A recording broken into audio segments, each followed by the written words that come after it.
And I think I'm live. Okay, we're going to try this out. So, how are we all doing this week? If you notice, the setup from behind the angle and all that fun stuff is a little different than normal. Maybe I'm just trying to spice it up. Maybe not. No, I had to use a different computer.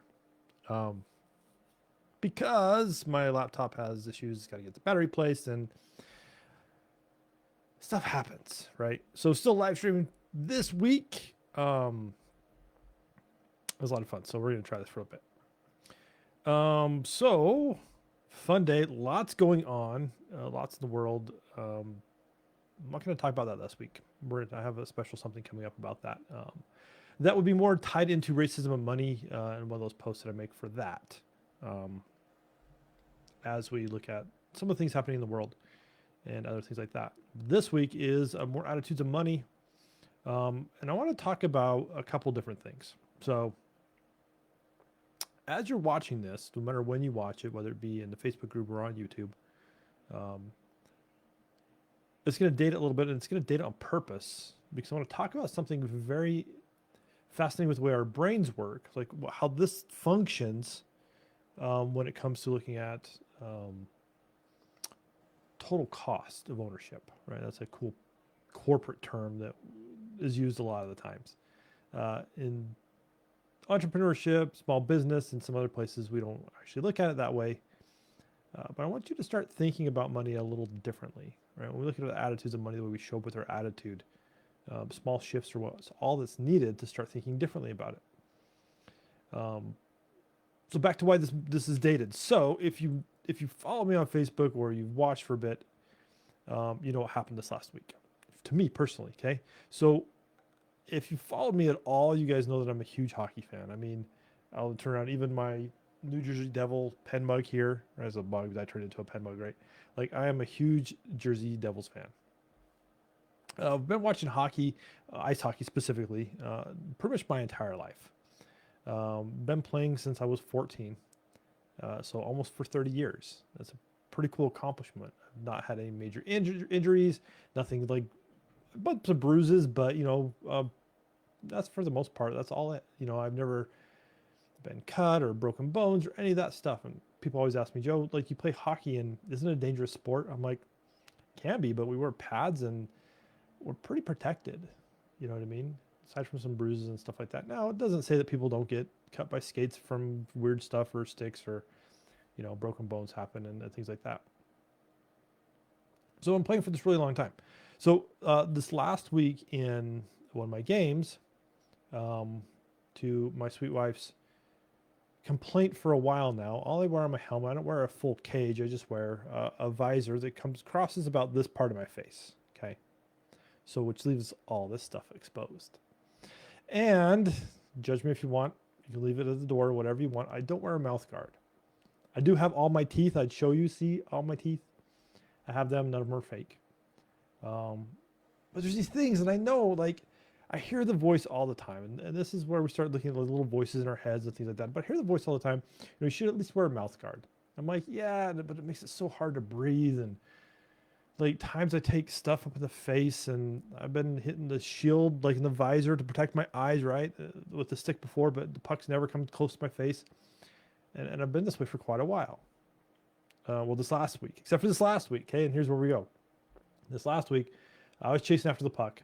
Somebody else was chasing after on the other team, and our sticks kind of swung and hit the puck at the same time. His hit it first, though, which is important because it sent the puck up into my face. And again, remember when I said the part where I don't wear a mouth guard? Well, the puck hit my lip, and then it pushed it ever so nicely because of impact, right, and physics.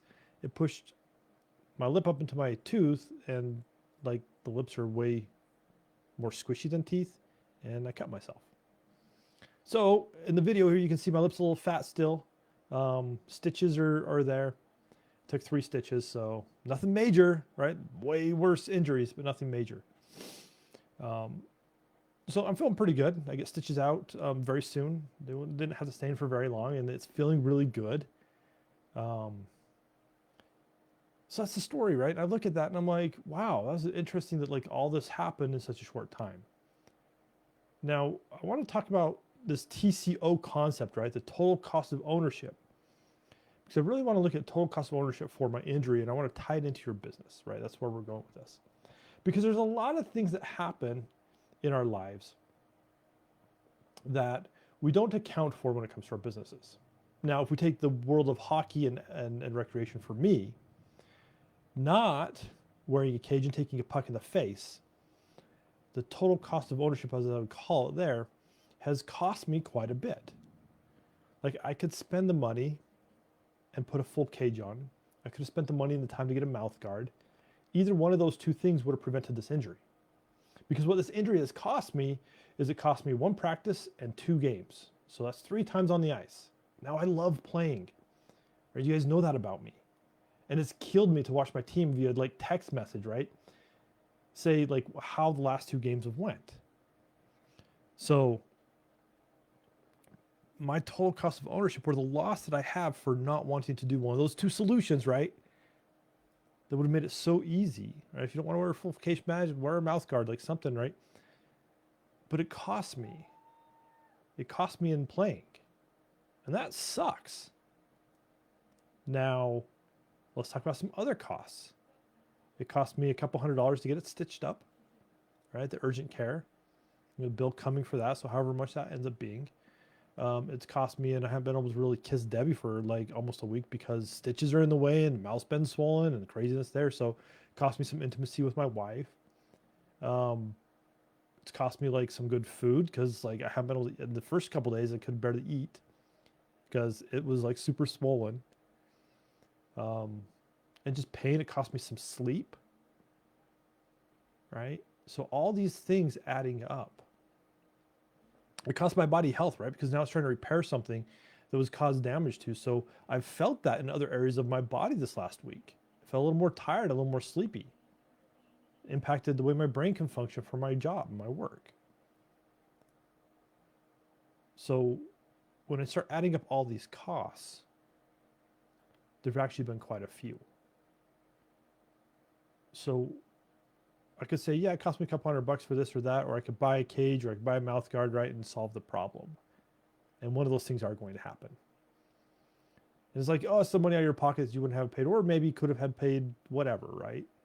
But if you look at that, money wasn't the only thing. Like, money's actually the one resource that's going to be the cheapest out of all these. It really is. Because I can't make up for lost time with my wife. I can't make up for the games I missed with my team.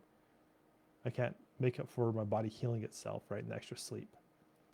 And the pressure that's put on me to be like, I got to show up for people. But at the same time,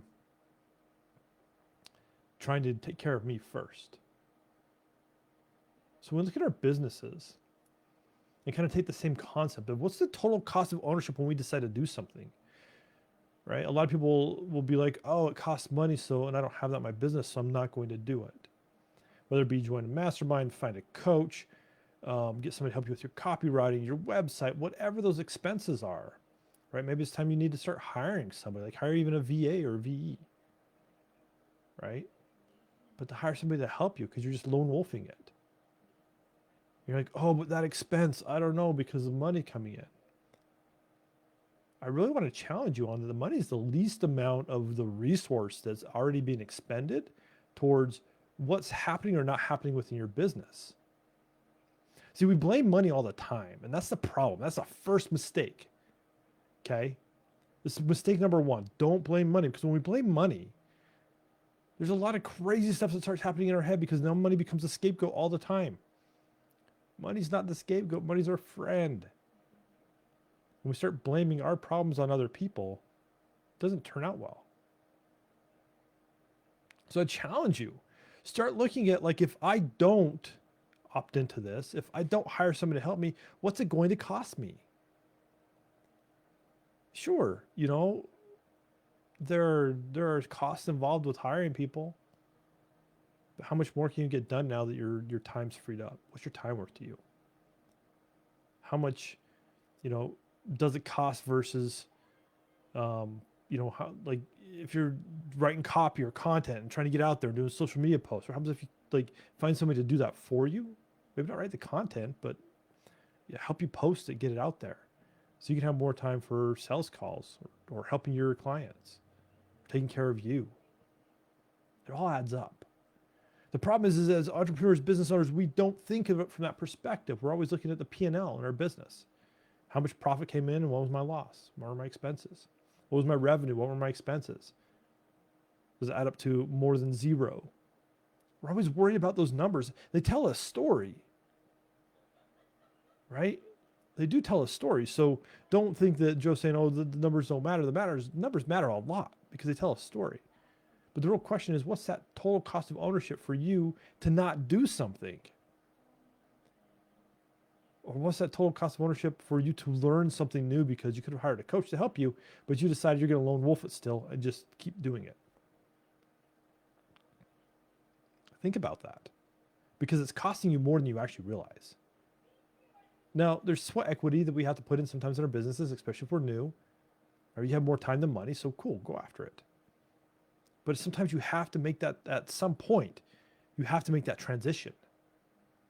And if you don't, it's going to cost you way more than what you think it will. It's not about the money. Stop making it about the money, because money is one aspect into all the rest of the things that are going on. It's one piece of that puzzle. And it's honestly the least important piece of that puzzle. You can fight me on that. That's cool. Or maybe have a conversation. That's cool too. I'm open. Ask me questions, right? Post in the comments, be like, Joe, but cool, let's do it. Because here's what I know is that as soon as we can figure out what we want, as soon as we can figure out like what's that total cost, we're going to make a different decision next time. We're going to change the way we approach it. And that makes all the difference. So for myself, right? Back to me. I'm going to be changing up my helmet situation when I play hockey. Probably going to end up with putting a full face cage back on it. Don't like that because there's some visibility loss, but at the end of the day, I'm on the NHL. I don't get paid to play. I pay to play. And even though it's just 3 stitches, this right here has been a real pain in the butt. So I've learned some things. I'm going to do something different next time, because that's all we can do. Understand where we've been, do something different, have a different action, because we will get different results. If I have a full face cage right over here, next time I get hit in the face, it's going to ding off it, and that's going to be the end of it. I'm not going to end up in the urgent care. Thank heavens, because there's still one open because it was late, right? It could have been an ER visit. Anybody who knows anything about healthcare, right? Urgent care versus ER visit, 2 totally different bills. So it could have cost me a lot more. So I'm going to make a different decision. So I hope what happens is you take this to heart and you look at what are you not doing and do something different. Look at it differently. Find out what it's actually costing you.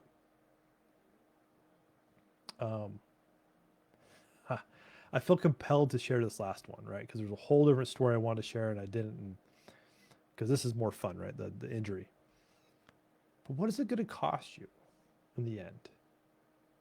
So one quick last story, right? For the extended version of this conversation.